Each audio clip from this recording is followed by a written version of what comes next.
My name is Melody, and I am 30 years old. This morning, a sudden heavy fever hit me out of nowhere. I immediately called in sick to work and buried myself under the thick blankets in my bedroom, just wanting to sleep it off. I was drifting into a deep sleep when a sharp metallic clicking sound jolted me awake. Someone was prying the lock on my front door. Panic gripped my chest. I grabbed my phone with my thumb hovering over 911, but before I could make the call, the door creaked open. I froze. The hushed, familiar whispers echoing in the hallway belonged to my younger brother and my stepmother. I immediately stepped back, tiptoeing silently into the living room and hid behind the large sofa. I pressed both hands over my mouth, holding my breath as they stepped inside my apartment. My brother went straight to my desk. He frantically pulled out the drawers, tearing through my personal files as if he was desperately searching for a highly important document. Meanwhile, my stepmother approached the coffee table. I watched in absolute horror as she pulled a small packet from her coat pocket.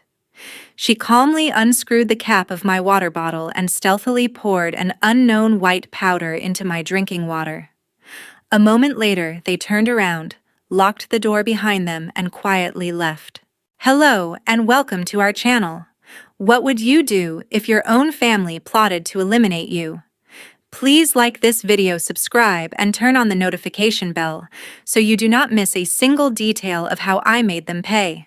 As soon as the front door clicked shut, I crawled out from my hiding spot and immediately rushed to lock the heavy deadbolt. My heart pounded relentlessly against my chest as I leaned against the solid wood, straining my ears to listen for any lingering footsteps out in the hallway. Once complete silence fell over the apartment building, I pulled out my mobile phone and accessed the application for the hidden security camera I had discreetly installed on the bookshelf last month. My hands shook uncontrollably as I downloaded the high-definition footage of the entire intrusion that had just taken place a few moments ago.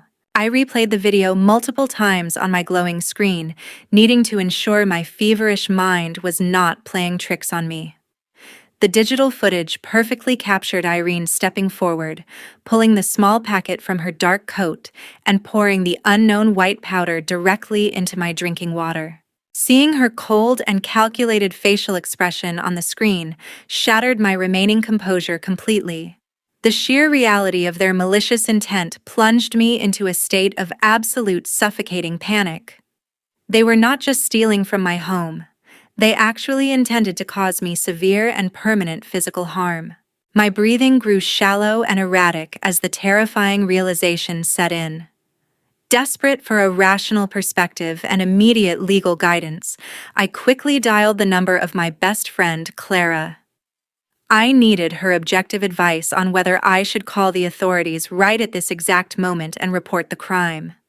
Clara answered on the second ring, and I forced myself to explain the horrifying situation without breaking down.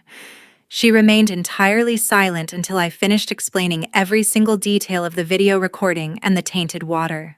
Melody, you need to listen to me very carefully, Clara said, her voice firm and incredibly grounding. The security footage is undeniable evidence for breaking and entering. However, if you call the police right now without knowing what that substance is, Irene will simply lie. She will claim it was vitamin powder or a harmless cold remedy to help you, and the police might just treat it as a minor family dispute. That water bottle is the absolute core evidence of a murder plot, but it is only useful if you can chemically prove exactly what she put inside it. Her logical breakdown acted like cold water, instantly calming my racing heart and clearing my clouded mind. You are completely right, Clara. I cannot let them talk their way out of a serious crime, I replied, feeling a sudden surge of sharp determination. I ended the call and walked straight into the kitchen to retrieve a pair of thick rubber cleaning gloves. Taking every precaution not to contaminate the exterior surface or disturb any fingerprints, I carefully picked up the tainted water bottle by its cap. I placed it inside a heavy-duty Ziploc bag and sealed the plastic edges tightly. I placed the secured bag carefully into my large purse. I needed to transport this directly to a professional testing laboratory as soon as possible. With the physical evidence safely stowed away, I walked over to my desk to assess the damage Levi had left behind. The small metal lockbox had been forced open with a pry bar, and my personal files were scattered haphazardly across the hardwood floor.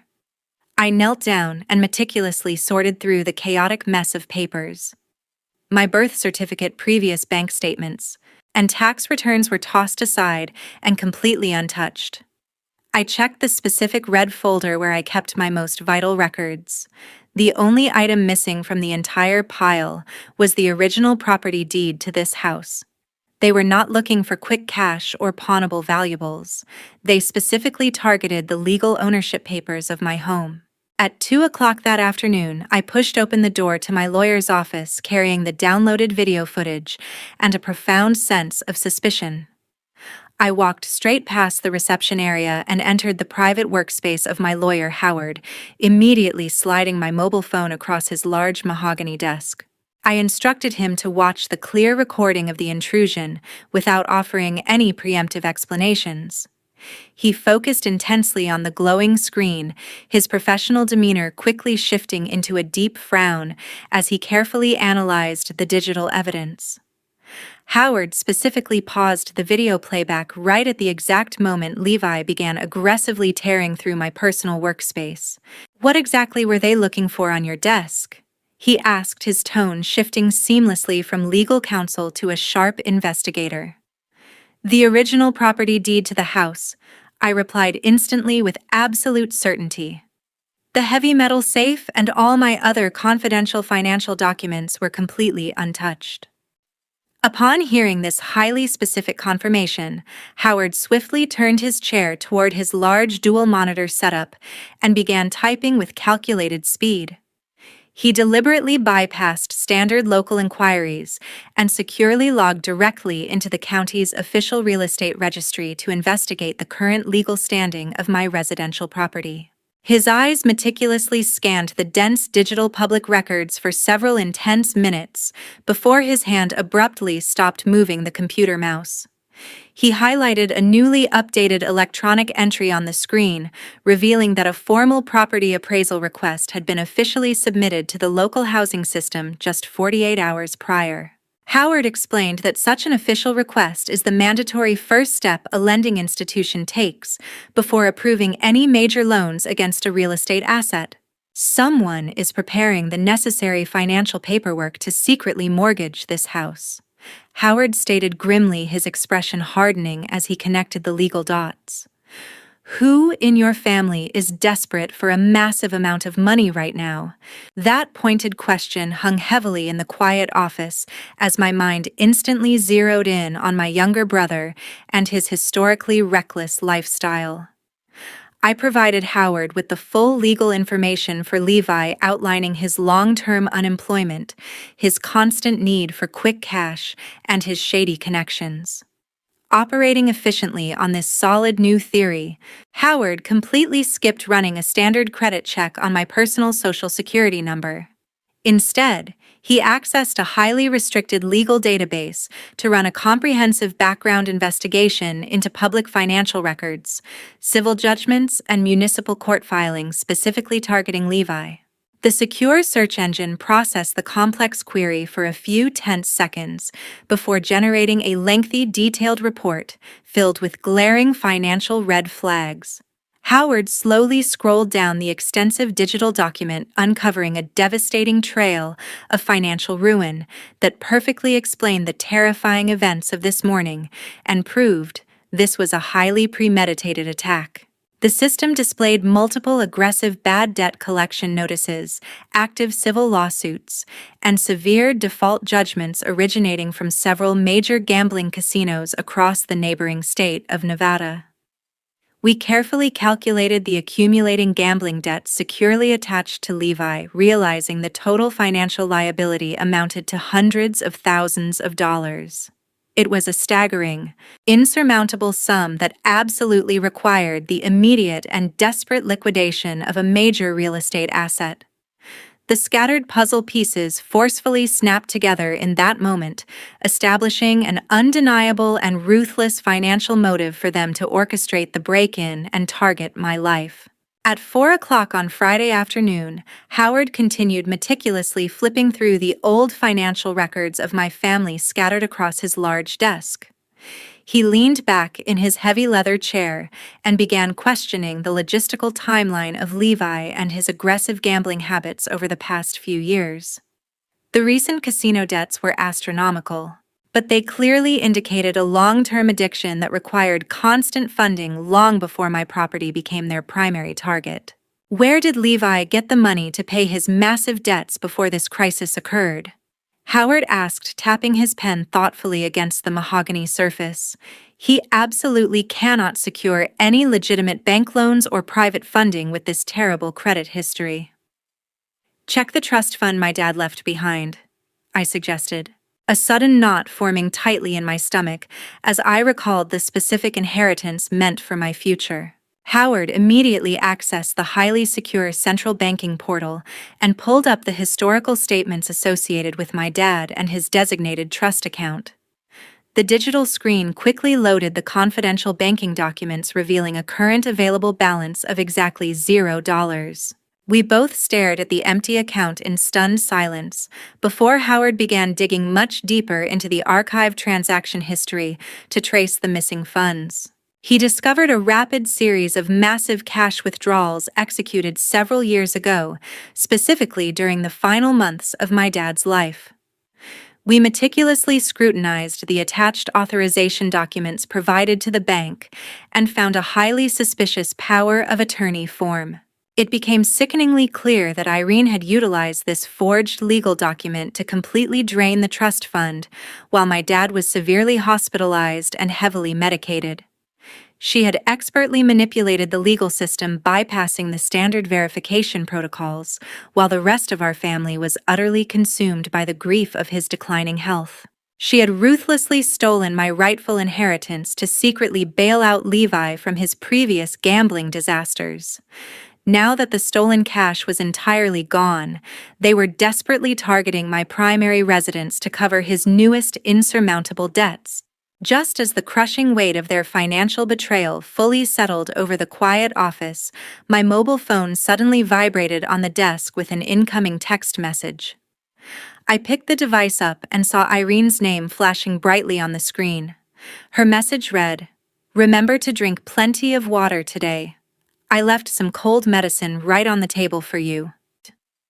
It was a highly calculated and chilling attempt to discreetly probe whether her toxic trap had been sprung without raising any direct suspicion. "She is checking to see if you have been poisoned yet," Howard noted coldly after reading the short text message over my shoulder. "Reply normally so they firmly believe their plan is going smoothly." I forcefully swallowed the intense anger rising in my throat and carefully typed out a brief response. I confirmed that I had taken the medicine and drank the water, ensuring my digital tone sounded appropriately exhausted to maintain the necessary illusion of a sick woman. As I hit send and watched the message deliver, Howard immediately began gathering the forged bank documents, the printed real estate inquiries, and the surveillance video drive into a single organized file folder. He systematically compiled the undeniable evidence, preparing to hand the entire comprehensive case over to the local police department for immediate criminal prosecution. We could no longer treat this as a simple family dispute or a minor financial misunderstanding. This was a calculated, multi-tiered felony involving fraud, embezzlement, and a terrifyingly active plot against my life, requiring strict law enforcement intervention. At exactly 9 o'clock on Saturday morning, my mobile phone rang loudly with an urgent notification from the private testing laboratory. I answered the call immediately, and the lab analyst Toby began detailing his findings with a remarkably grim and serious tone. He explained that the extensive testing process on the unknown white substance extracted from my sealed water bottle yielded highly disturbing results. The chemical analysis results indicate that this powder matches a high-dose cardiac stimulant, which is fully capable of disguising itself as a natural, fatal heart attack, Toby stated firmly through the receiver. He further clarified the lethal mechanics of the chemical compound.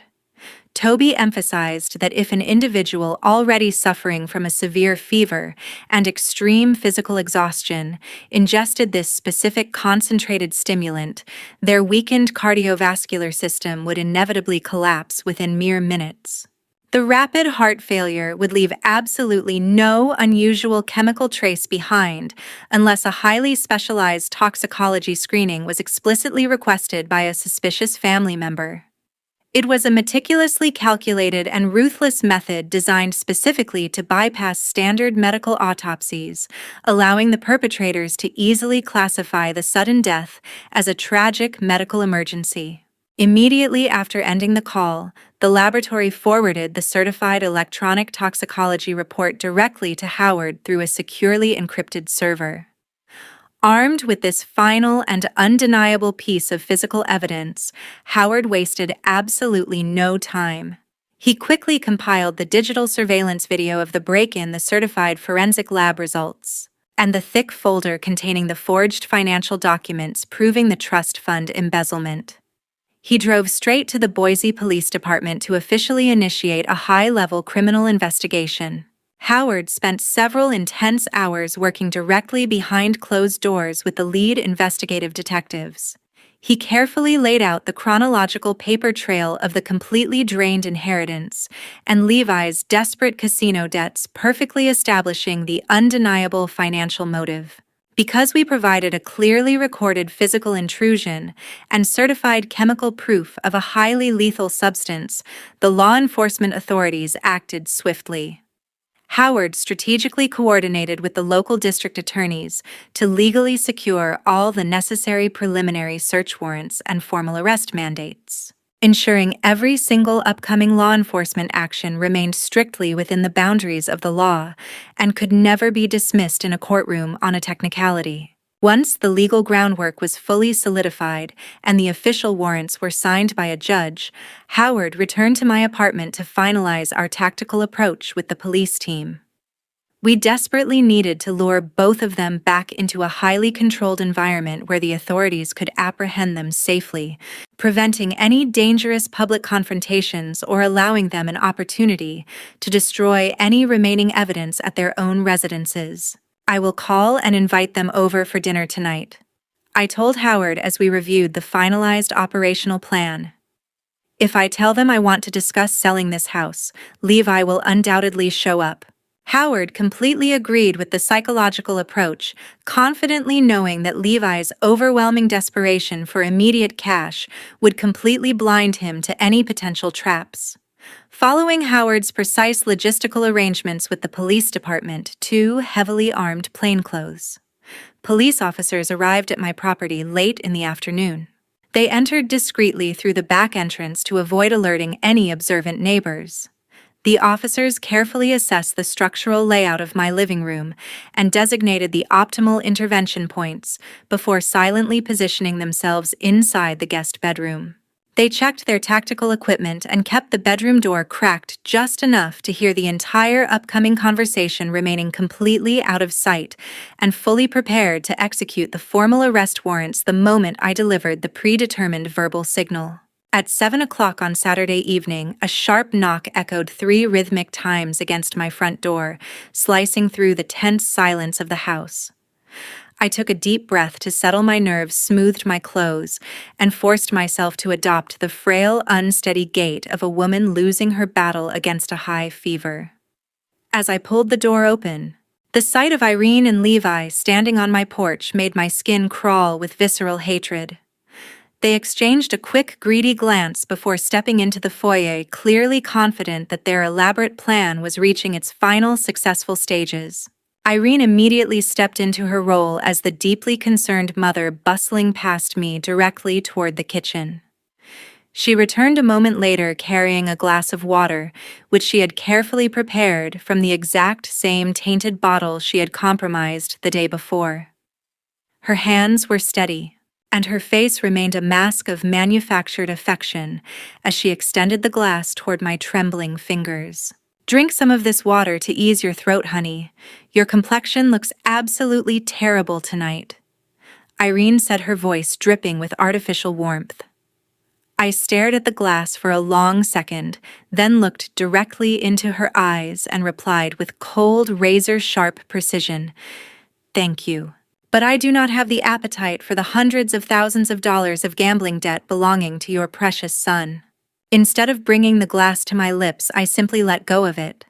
The crystal shattered loudly against the hardwood floor, sending a spray of liquid and glass shards across their expensive shoes.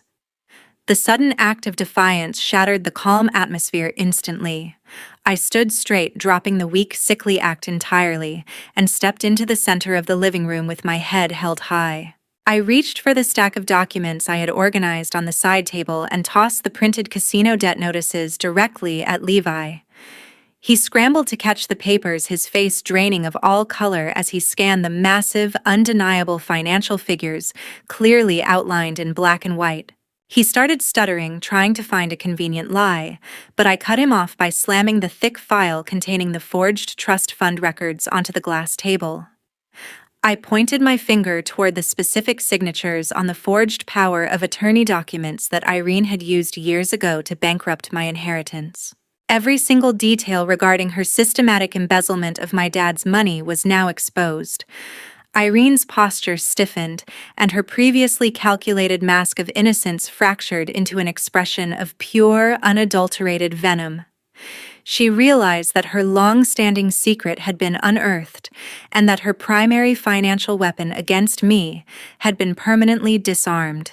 The air in the room grew heavy and suffocating as the reality of my counteroffensive finally sank into their desperate minds. At 8 o'clock, sharp, the facade of familial concern that had held the room together finally shattered completely. Irene stood her ground, her face twisting into a mask of pure indignation as she vehemently rejected every accusation I leveled against her. She began pacing the floor, pointing a finger directly at me, while insisting that I was suffering from a dangerous, medication-induced mental breakdown. She shouted that I had completely fabricated the entire story of the break-in simply to frame them and seize control of the family assets out of pure greed. "You are having a severe paranoid delusion," Irene shrieked, her voice echoing off the walls. "We never touched your water bottle, and we certainly never entered this apartment without your permission. Sign that property transfer deed right now, or you will regret trying to ruin our lives with these pathetic, twisted lies." Levi, witnessing his mother's desperate escalation, completely lost his fragile grip on composure. He lunged forward with sudden, violent intent, aiming to grab my arms and force the legal document into my hands, his eyes wild with the terrifying desperation of a man facing total financial collapse. I stood firm, refusing to retreat a single step, and calmly reached out to hit the play button on the television remote I had kept hidden in my pocket. The massive screen instantly flickered to life, projecting the high-definition surveillance footage from yesterday in terrifying, crystal-clear detail. Every frame of them prying the door, their frantic search for the deed, and Irene's deliberate movements as she spiked the water bottle played out in front of them. The sudden sight of their own crimes captured on high-quality video acted like a physical blow. Levi froze mid-stride, his arms dropping to his sides as the color drained from his face until he looked like a ghost.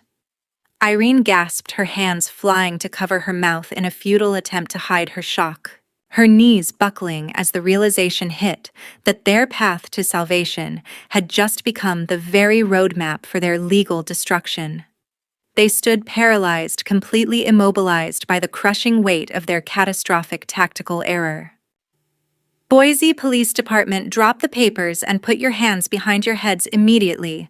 The bedroom door flew open with a deafening bang as the two plainclothes officers charged into the living room, their weapons drawn and voices commanding absolute compliance. Levi let out a choked, panicked sound and immediately collapsed to his knees, his hands trembling as he frantically pushed the legal papers away. Irene remained standing for a split second, her eyes darting toward the front door in a final frantic search for an escape route that no longer existed. Before she could take a single step, the officers crossed the room in seconds, pinning Levi to the floor and slamming the cold steel handcuffs firmly around Irene's wrists. The sharp metallic clicks echoed through the apartment, signaling the end of their desperate, murderous gamble. They were led out the front door in total silence, their faces contorted in a mix of rage and realization as the heavy patrol car doors slammed shut, sealing their fate before the legal system of Idaho.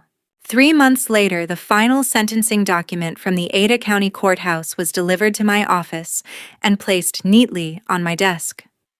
I took a deep breath, unfolded the heavy legal paper, and read through the official verdict that would dictate the future of the people who had once claimed to love me. Irene and Levi were both handed long-term prison sentences without the possibility of parole. The judge had been particularly harsh, citing the calculated nature of their conspiracy to commit murder, the cold-blooded financial fraud against a vulnerable person, and their deliberate efforts to cover up their crimes through perjury. Following the formal conclusion of the trial and the sentencing phase, the court issued a comprehensive restitution order. This legal mandate required Irene to liquidate any remaining personal assets she still held to begin compensating me for the funds she had embezzled from my dad's trust. While the process was grueling, the court began the systematic seizure of her personal holdings to satisfy the restitution requirements, ensuring that every cent they could recover was legally funneled back toward restoring my financial security. It was not a total recovery, but it provided a definitive sense of closure that I had desperately needed. I immediately called my lawyer Howard to authorize the final step in my personal safety plan. I instructed him to file a permanent restraining order against both of them, ensuring that they could never approach, call, or send any form of written communication to me from inside the prison walls.